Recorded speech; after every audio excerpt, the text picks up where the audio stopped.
E eles agora perguntam: o que nós faremos? O que eu faço para ser salvo? E ele diz: arrependei-vos. Arrependimento significa nesse texto mudar a mente, dar meia volta.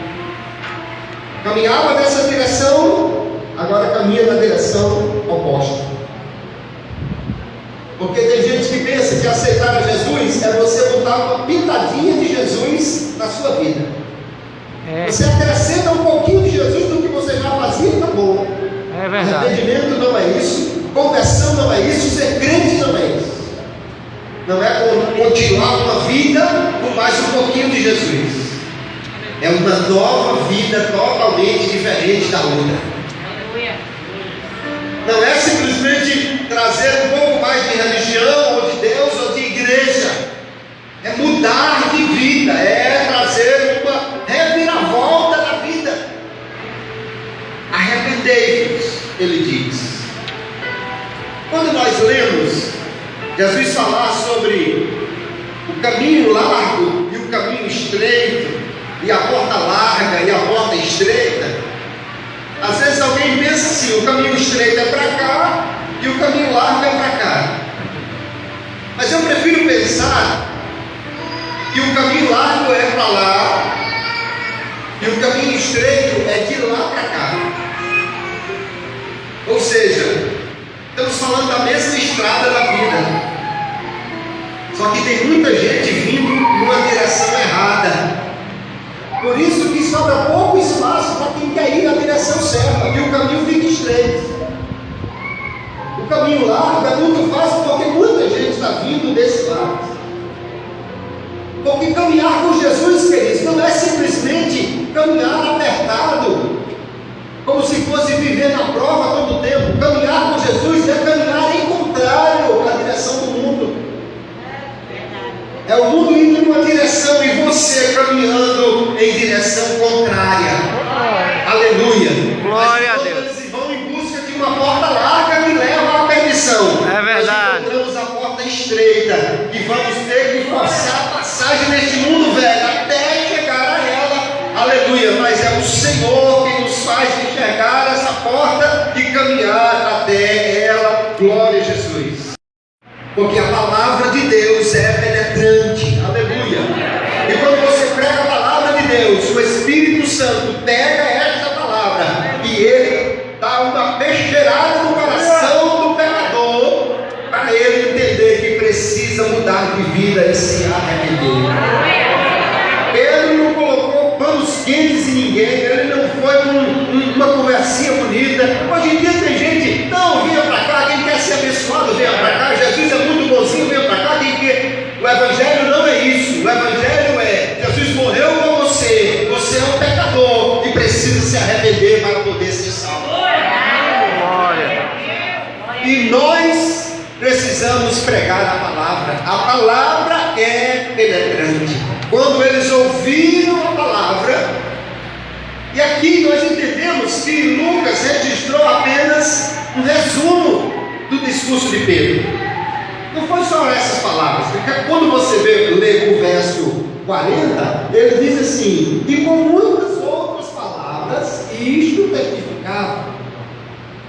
Então havia aqui um discurso maior, que Pedro registrou apenas uma parte dele, mas essa parte que ele registrou já é suficiente para nós entendermos. A palavra é o agente que o Espírito Santo usa para convencer o homem do seu pecado e levá-lo a perguntar: o que eu devo fazer para ser salvo? As coisas estão juntas. Primeiro nós nos arrependemos, ou seja, mudamos a mente, mudamos a forma de ver, de pensar, de sentir. Mas em seguida continuamos seguindo a Jesus, e isso se chama a fé, que é gerada no coração pelo efeito da palavra aplicada pelo Espírito Santo de Deus. Fé é uma resposta que é mediada pelo Espírito Santo quando a palavra é absorvida no coração, que é como uma terra fértil. Fé não é algo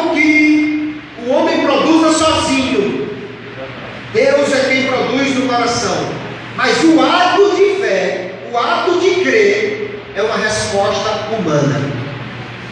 Deus é quem gera fé, Deus é quem traz a palavra, que traz a fé, Deus é quem abre o coração para que o homem possa crer, Deus é quem faz tudo isso, mas o homem precisa crer, porque Deus não crê por ninguém.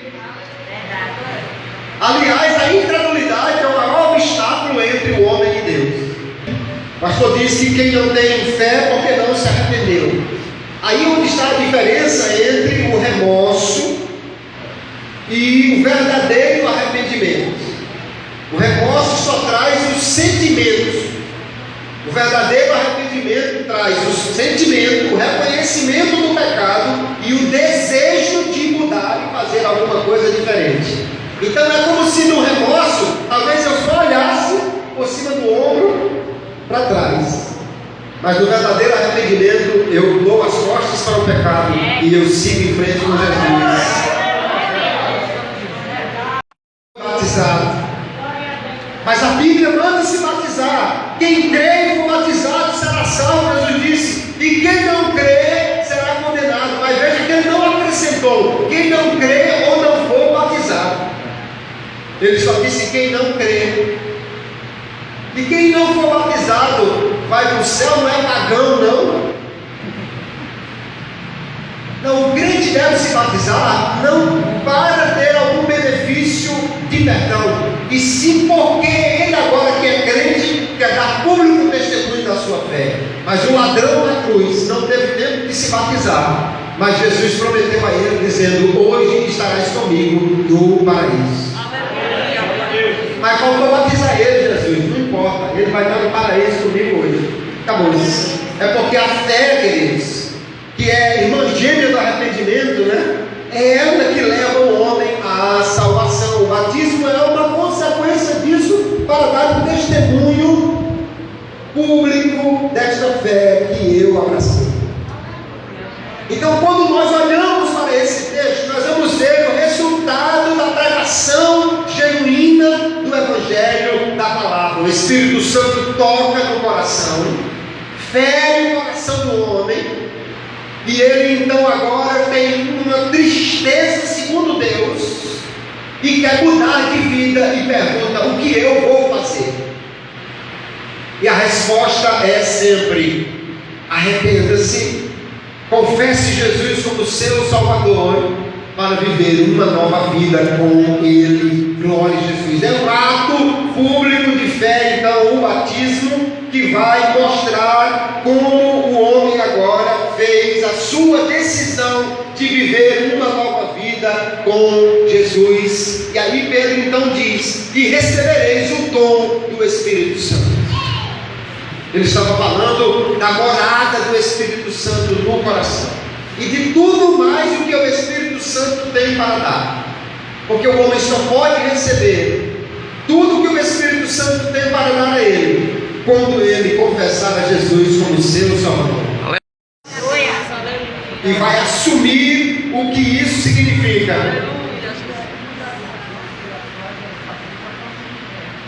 Exatamente. Bem lembrou aqui o pastor Ivanildo que a profissão de fé antes do batismo tem exatamente esse objetivo: identificar se de fato a pessoa quer, aceitou, tem compromisso, entende o que está fazendo e declara-se realmente como um seguidor de Jesus. Nós precisamos então pregar a genuína palavra e esperar que o Espírito Santo traga o genuíno arrependimento, para que nós possamos ter genuínos crentes vivendo a realidade do Evangelho e proclamando com a sua vida que agora são crentes em Jesus como seu único e suficiente Salvador. Porque não são os programas, não são os eventos, não é simplesmente uma atividade que vai gerar essa mudança. É o Espírito Santo aplicando a palavra ao coração do que ouve. Arrependimento, então, é um passo que o homem precisa dar, mas ele acontece porque Deus age no seu coração. Teólogo Jacó Arminio, de quem a tradição da doutrina da salvação, ele diz: arrependimento e a fé são dons de Deus, mas esses dons são dados pelo método da persuasão. Ou seja, o Espírito Santo conduz, o Espírito Santo abre o coração, o Espírito Santo convence, mas o Espírito Santo não se arrepende